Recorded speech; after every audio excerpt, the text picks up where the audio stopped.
Good morning friends. Universal blessings 1111 में आपका बहुत बहुत स्वागत है। आज हम बात करेंगे ट्विन फ्लेम रिलेशनशिप्स क्या होती है। एक ही आत्मा जब दो हिस्सों में विभाजित या स्प्लिट होकर धरती के किसी भी कोने में जन्म लेती है, चाहे वह लड़का लड़का हो, लड़की लड़की हो या चाहे लड़का लड़की के रूप में जन्म लेकर हो, कुछ भी हो सकता है, उसे ट्विन फ्लेम या सोल्स रिलेशनशिप्स कहते हैं। ये आत्मा अपनी डेस्टिनी ऊपर से ही लिखवा कर लाती है तथा नीचे जब यह सोल्स धरती पर जन्म लेती हैं तो सब कुछ भूल जाती हैं और धरती पर होने वाले सभी कर्तव्यों को बखूबी निभा रही होती हैं। लेकिन साथ साथ इनके अंदर एक लालसा रहती है कि वो अपने जैसे ही किसी साथी को ढूंढ रही होती हैं जिससे वह विवाह कर सके, कि मेरे जैसा ही मुझे चाहिए। यही लालसा एक साथी अपने दूसरे साथी के लिए कर रहा होता है। लेकिन ये धरती के किसी अलग अलग कोनों में या भागों में जन्म लेती हैं तो इनका मिलना इतना आसान नहीं होता है। असल में यह अपनी ही आत्मा के दूसरे हिस्से की तलाश में होती हैं, लेकिन वक्त से न मिल पाने के कारण इनकी शादी अलग अलग जगह भी हो सकती है और वहाँ ये दोनों अपने अपने कर्तव्यों को बखूबी निभा रहे होते हैं, अच्छे से उनका पालन कर रहे होते हैं।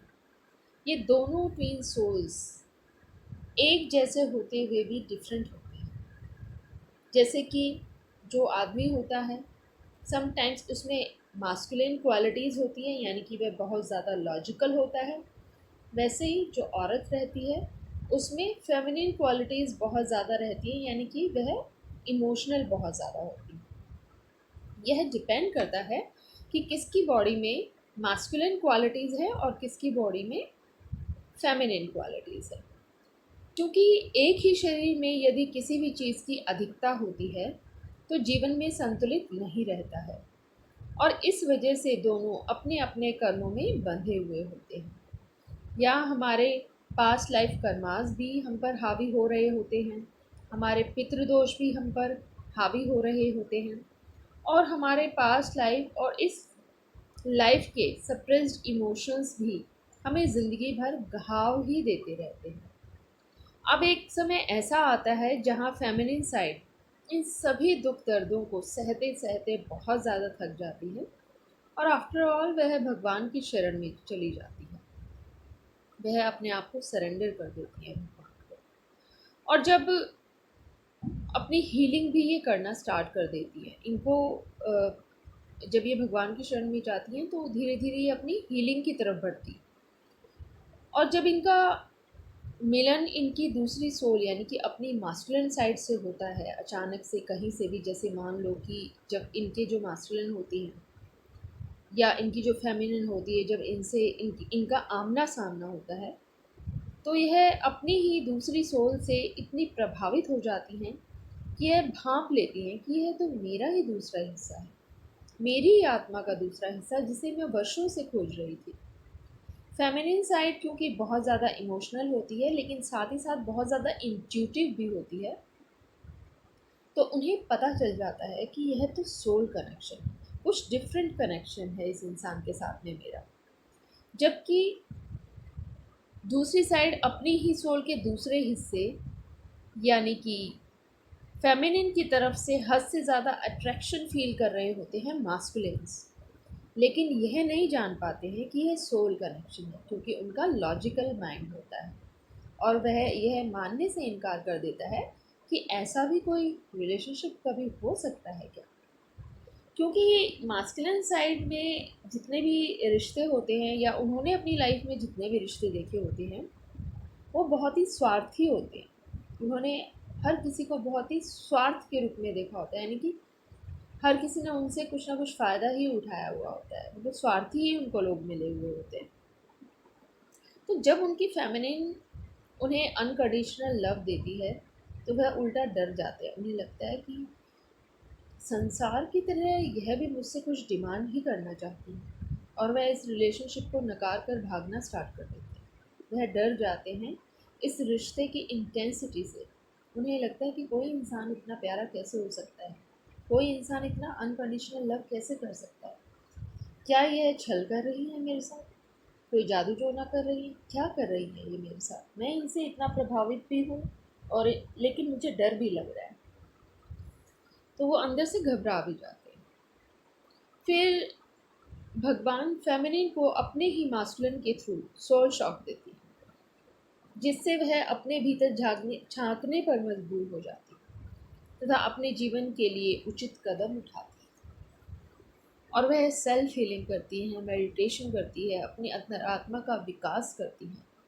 वह अपने पैरों पर खड़ी हो जाती है और समाज में अपना नाम कमाती है। जब यहाँ फेमिनिन अपने ऊपर काम कर रही होती है, तब वहाँ मास्कुलिन को भी भगवान के थ्रू सोल शॉक्स मिल रहे होते हैं। अपने ही परिवार के सदस्यों से, समाज से, अपने ही साथ काम करने वाले से साथियों से, जिनसे वह बहुत कुछ सीखते हैं, बहुत कुछ लर्निंग्स लेते हैं। हालांकि यह लर्निंग वह बहुत आसानी से नहीं ले पाते हैं। उनकी ईगो इतनी आसानी से यह लर्निंग लेने नहीं देती है। उन्हें ये लगता है नहीं, मैं सब कुछ ठीक कर लूँगा, मैं ही भगवान हूँ। बट एक टाइम पर आकर उनको ये पता चल जाता है कि कुछ चीज़ें सरेंडर करनी होती है भगवान को। हमेशा आप अपनी पकड़ में या जकड़ में रखकर चीज़ों को ठीक नहीं कर सकते। तो वो कुछ लाइफ लेसन्स लेते हैं अपने इन सभी ट्रिगर्स के थ्रू, जो भी उनको दिए जा रहे होते हैं भगवान के थ्रू, जो भी उनके कर्मों का फल उन्हें मिल रहा होता है उनके थ्रू।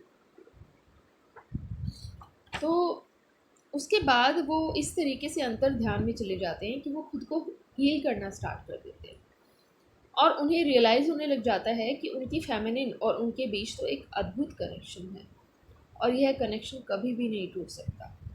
इस बीच में भगवान 10 बार एक दूसरे के पास लाते हैं इन दोनों को और 10 बार सोल शॉक के थ्रू एक दूसरे से दूर भेज देते हैं, जिससे एक दूसरे को यह आभास हो कि वो चाहे कुछ भी कर ले मगर एक दूसरे से पीछा नहीं छुड़ा सकते, क्योंकि ये दोनों ट्विन सोल्स हैं और अपना भाग्य ये दोनों एक दूसरे के साथ लिखवा कर लाए हैं। यहाँ अब उल्टा भी हो जाता है। पहले फेमिनिन अपने मास्कुलिन के पीछे भाग रही होती है, तो अब फेमिनिन अपने ही मास्कुलिन से दूर भी भाग रही होती है और मास्कुलिन अपनी फेमिनिन को पाना चाह रहे होते हैं। उनको लालसा रहती है कि मेरी फेमिनिन मुझे इग्नोर क्यों कर रही है, वो तो मुझ पर इतना मरती थी, वो भाग क्यों रही है मुझसे। तो वो असमंजस में पड़ जाते हैं ऐसी स्थिति में। इस बीच में भगवान दोनों को ही एक दो बार अलग अलग दिशा में भी मोड़ देते हैं, यानी कि मास्कुलिन को कार्मिक रिलेशनशिप में इस तरीके से जोड़ देते हैं कि वो उनको बहुत ज़्यादा भाव देने लग जाते हैं। वहीं फेमिनिन अपनी लाइफ में सोलमेट्स की जब उनकी एंट्री स्टार्ट होती है, एक के बाद एक जब फेमिनिन को चॉइसेस मिलने लग जाती हैं, तो फेमिनिन चुनाव करके भी कई बार चुनाव नहीं कर पाती है सोलमेट्स का, क्योंकि वो उनके भाग्य में ही नहीं होते हैं। और सोलमेट्स के थ्रू भी उन्हें सोल शॉक्स मिलने लग जाते हैं, वो भी कार्मिक के रूप में बदल कर उनको ट्रिगर्स करने लग जाते हैं। तो फेमिनिन को भी समझ में नहीं आ रहा होता है कि मैं तो अब मूव ऑन भी करना चाह रही हूँ और सोलमेट्स तक मुझे मिल चुके हैं, तो तब भी मैं मूव ऑन क्यों नहीं कर पा रही हूँ। आफ्टर ऑल फेमिनिन तथा मास्कुलिन दोनों ही यह समझ जाते हैं कि वो चाहे कुछ भी कर ले लेकिन एक दूसरे से दूर नहीं जा सकते हैं।